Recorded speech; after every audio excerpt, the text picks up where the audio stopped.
Idol, magandang umaga. Nandini ako ngayon sa may Villa de Lipa, sa may bypass. Pero, ako hindi maglalagay ngayon.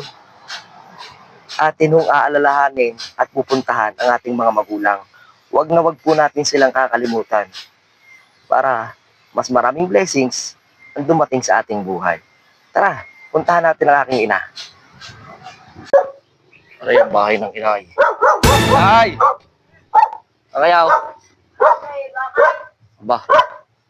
Oh, ang iyong pambili ng bigas at ulam.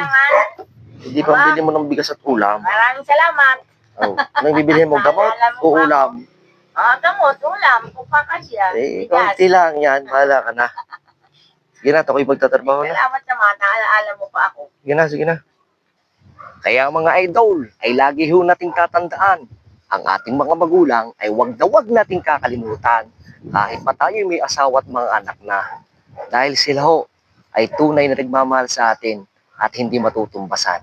Maraming salamat ho. At God bless po sa inyong lahat.